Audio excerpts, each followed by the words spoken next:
Halo sobatku, selamat datang di channel Sobat Movie. Tempatnya review film paling asik dan menarik buat sobatku semua. Yang baru gabung, silahkan klik tombol subscribe ya dan nyalakan loncengnya, supaya kalian tidak ketinggalan film-film seru yang Mimin upload. Oke, gak usah berlama-lama lagi, langsung aja kita ke reviewnya. Gasken sob.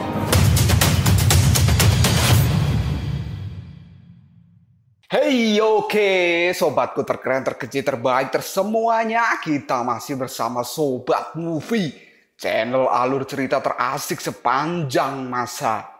Oke, kita lanjut bahas chapter 66. Gak usah cacicot banyak bacot, kita langsung masuk aja ke pembahasan. Pada saat tengah malam tiba, ternyata Aoswee kali ini menculik Xiaoyu dan membawanya kabur ke sebuah tempat. Setelah dirasa aman, Aoswee kemudian meletakkan Xiaoyu dan dia memiliki rencana lain. Aoswee yang merasa selama ini dirinya telah banyak diremehkan, kali ini dia akan melakukan sesuatu yang besar. Dan Aoswee kemudian memandang ke arah langit. Ternyata dia akan memanggil kakek naga. Aoswee pun kemudian mengacungkan tangannya ke langit dan dia pun mengeluarkan petir berwarna biru sebagai sinyal untuk sang kakek. Petir yang keluar dari tangan Aoswee kali ini benar-benar bisa menembus langit dan Aoswee menunggu sejenak kedatangan dari kakek naga. Tidak lama kemudian, langit pun kini berubah menjadi gelap dan mengeluarkan cahaya berwarna biru. Dan ini adalah pertanda datangnya kakek naga. Dan benar saja,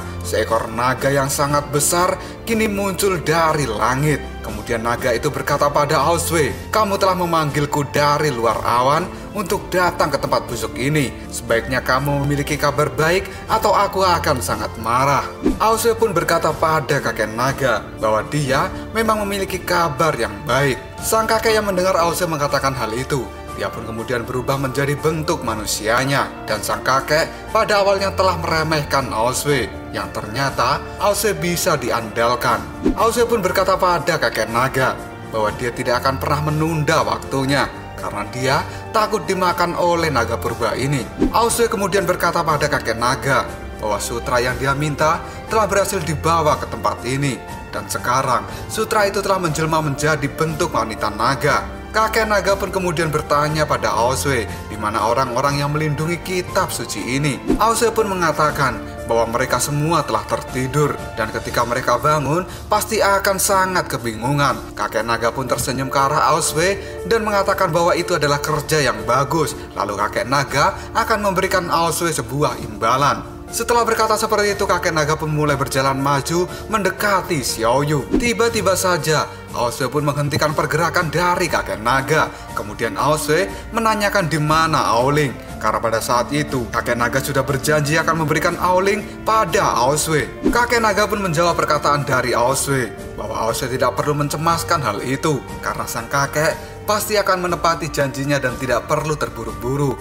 Aoswee yang tidak mau tertipu oleh kakek naga, dia pun kali ini mengambil Xiaoyu dan tidak akan memberikan Xiaoyu sebelum sang kakek memberikan Aoling pada Aoswee. Aoswee pun benar-benar berani mengancam kakek naga bahwa jika Aoling tidak diberikan, maka Xiaoyu akan dilempar ke dasar jurang retakan bumi. Kakek naga pun tertawa ke arah Aoswee yang berani mengancamnya. Dan tiba-tiba saja kakek naga kini mengeluarkan Aoling dari tubuhnya. Setelah itu, sang kakek pun memberikan Aoling pada Aoswee sambil berkata bahwa Aoling saat ini telah pulih. Jiwa naga yang telah terluka oleh Garuda juga sudah membaik. Setelah Aoswee mendapatkan Aoling, dia pun kemudian melempar Xiaoyu ke arah kakek naga. Kakek naga pun kali ini tertawa pada Aoswee karena Aoling tidak sebanding dengan Xiaoyu. Kakek naga pun juga mengatakan bahwa dengan kekuatan Xiaoyu maka penyakitnya akan bisa disembuhkan dan dia pun akan bisa kembali ke dunia manusia dan hidup dengan bebas. Tiba-tiba saja sesuatu hal yang mengejutkan kini terjadi karena Xiaoyu saat ini telah berubah menjadi Shao Wuqing. Hal ini benar-benar membuat kakek naga menjadi terkejut dengan apa yang terjadi. Kemudian Shao Wuqing pun mengeluarkan ledakan pasir yang cukup besar. Dari ledakan pasir yang dikeluarkan oleh Shao Wuqing, pasir itu kemudian berubah menjadi sebuah rantai yang kali ini mengikat kakek naga. Dan ikatan rantai itu pun juga terhubung dengan batu besar yang saat ini telah dipegang oleh Subaji. Subaji pun mengatakan bahwa dia adalah murid dari Tang Sancang yang telah datang ke tempat ini untuk memusnahkan kakek naga. Subaji yang tidak ingin menyia-nyiakan waktu Dia pun melempar batu besar itu ke dasar jurang retakan bumi. Kakek naga yang sudah terikat rantai pada tubuhnya dan terhubung dengan batu besar, dia pun terseret masuk ke dalam jurang. Dan sang kakek pun berteriak dengan cukup keras. Biksu Tong, Xiaoyu dan juga Bailang yang sedang bersembunyi. Mereka yang melihat kejadian ini pun menanyakan apakah hal itu berhasil. Kemudian Subaji mengatakan ternyata hal ini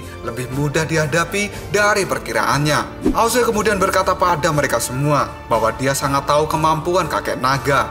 Hal ini hanya akan menghambatnya sebentar. Biksu Tong kemudian berteriak pada mereka semua untuk segera pergi dari tempat ini. Dalam larinya, Xiaoyu pun kemudian mengatakan, bukannya melewati jurang ini lebih berbahaya jika dilakukan pada malam hari. Biksu Tong pun menjawabnya tidak ada pilihan lain. Jika membandingkan naga purba dengan monster di jurang ini, maka naga purba itu jauh lebih menakutkan. Bailang pun juga berkata, melihat Aosue yang sangat ketakutan, pasti kakek naga itu sangat kuat. Kemudian Subaji juga bertanya, seberapa kuatkah kakek naga ini? Karena dia terlihat seperti kakek tua yang lemah, dan Subaji merasa dirinya bisa mengalahkan kakek naga. Aosue pun mengatakan pada mereka semua bahwa mereka harus tetap berlari, karena jika tertangkap, maka sang kakek tidak akan melepaskan mereka semua.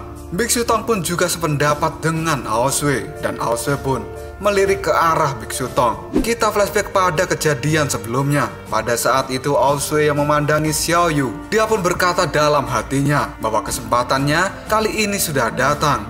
Dengan menyerahkan sutra pada naga purba adalah cara satu-satunya untuk bisa hidup. Ternyata gerak-gerik yang mencurigakan dari Aosue ini telah diawasi ketat oleh Biksu Tong. Biksu Tong pun lalu bertanya, kenapa Aosue melakukan hal itu? Aosue kemudian berkata pada Biksu Tong bahwa saat ini dirinya harus menculik Xiaoyu, dan dia meminta agar sang biksu tidak menghalangi jalannya. Biksu Tong pun menjawab perkataan dari Aosue bahwa melindungi kitab suci itu adalah tugasnya. Aosue yang tidak ingin dihentikan, dia pun kemudian mengepalkan tangannya dan mengeluarkan petir. Aosue benar-benar akan menyingkirkan Biksu Tong. Biksu Tong pun kali ini menatap tajam ke arah Aosue dan mengatakan, apakah kamu sungguh seberani itu? Coba saja lakukan. Aosue pun berkata pada Tang Cancang bahwa dia akan benar-benar menyingkirkan semua orang yang menghalanginya. Karena jika Aosue tidak bisa berhasil mendapatkan Xiaoyu, maka nyawanya akan terancam. Biksu Tong lalu bertanya pada Aosue, siapa orang yang telah mengancam dirinya? Aosue pun disuruh jujur pada sang biksu. Jika ada orang yang berani mengancam Aosue, maka sang biksu akan membereskan masalah itu. Aosue pun berkata bahwa orang yang mengancamnya bukanlah orang yang biasa, karena orang itu sangat kuat menurut Aosue. Biksu pun menjawab perkataan dari Aosue.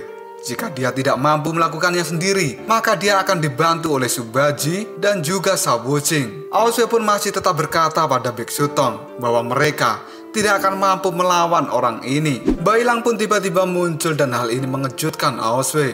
Kemudian Bailang mengatakan bahwa mereka harus bersatu. Tapi Aosue tetap saja mengatakan bahwa itu adalah sesuatu yang percuma. Tidak hanya Bailang saja yang telah mengetahui rencana dari Aosue ini, karena ternyata Shaowu-Jing, Subaji, dan juga Xiaoyu telah mengawasi gerak-gerik dari Aosue. Kini kelompok dari Biksu Tong menyalakan kembali api unggunnya, dan mereka pun memanggil Aosue untuk bergabung dan membicarakan masalah yang sedang dia hadapi. Dengan terpaksa, Aosue pun harus bercerita pada mereka semua, karena yang dia hadapi sekarang adalah leluhur dari para naga. Aosue pun kembali mengatakan pada mereka semua bahwa dia adalah naga purba dan memiliki julukan sebagai naga legendaris. Naga purba itu tinggal di langit luar awan dan tidak pernah turun ke dunia manusia. Shaowu-Jing pun berkata pada Aosue untuk menceritakan semua yang dia ketahui, dan setelah itu mereka semua pun mengatur siasat. Kali ini kelompok Biksu Tong terus berlari, dan kakek naga sudah lama tidak muncul dari dalam jurang. Bailang pun mengatakan mungkin saja kakek naga itu tidak akan keluar dari jurang ini, dan Biksu Tong menganggapnya jika itu terjadi, maka itu adalah sesuatu yang bagus. Shaowu-Jing pun menjawab perkataan dari Biksu dan Bailang bahwa mereka tidak boleh terlalu optimis untuk saat ini, karena Shaowu-Jing telah merasakan mantra penyegelnya terlepas dari tubuh kakek naga.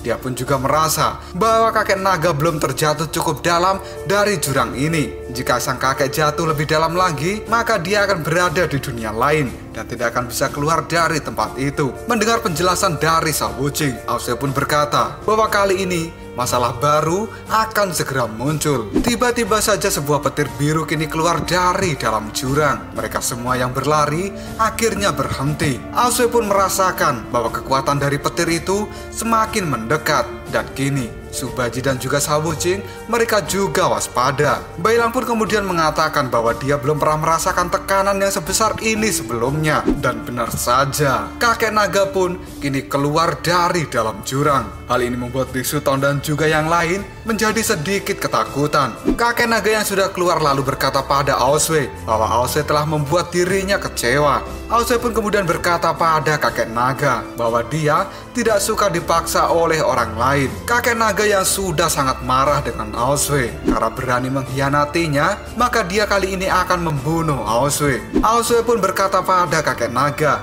bahwa dia tidak akan bisa melakukan hal itu karena di tempat ini sekarang ada 6 orang yang siap melawan dirinya. Kakek naga pun berkata pada Aoswee bahwa seharusnya Aoswee ini takut pada sang kakek karena selama ini tidak pernah ada naga yang berani melawannya. Biksu Tong pun kemudian menyela perkataan dari kakek naga dan dia memberanikan diri untuk berbicara. Sang biksu kemudian mengatakan bahwa kakek naga telah memaksa Aoswee untuk mengkhianati teman-temannya. Itu adalah perbuatan yang sangat tidak terpuji. Selain itu, kakek naga juga harus mengetahui keinginan dari sutra itu sendiri. Sang biksu kemudian menoleh ke arah Xiaoyu dan menyuruhnya untuk mengatakan sesuatu pada kakek naga. Xiaoyu pun kemudian melambaikan tangan pada sang kakek. Dan dia kali ini marah dengan kakek naga karena dia tidak ingin dimakan oleh sang kakek. Mendengar perkataan dari Xiaoyu, kakek naga pun kali ini tersenyum dan dia akan melakukan sendiri tugas ini karena sang kakek tidak memiliki banyak waktu di dunia manusia. Hal itu dikarenakan penyakitnya akan memburuk jika dia terlalu lama di dunia manusia. Sang kakek pun kemudian mengeluarkan aura naganya dan aura itu berubah menjadi naga yang besar. Kakek naga pun kemudian berkata pada mereka semua bahwa dia akan menunjukkan seberapa besar kekuatan dari naga legendaris. Semua orang yang merasakan aura dari sang kakek, kini mereka menjadi ketakutan dan terdorong oleh angin yang luar biasa besarnya. Dan kini kekuatan aura dari kakek naga menimbulkan sebuah gelombang yang cukup besar di tempat itu dengan cahaya kuning keemasan. Lalu apakah yang akan terjadi selanjutnya? Bagaimanakah nasib dari Biksu Tong dan juga murid-muridnya ini? Jika kalian penasaran, tunggu aja jawabannya di next video. Ngobrol sob.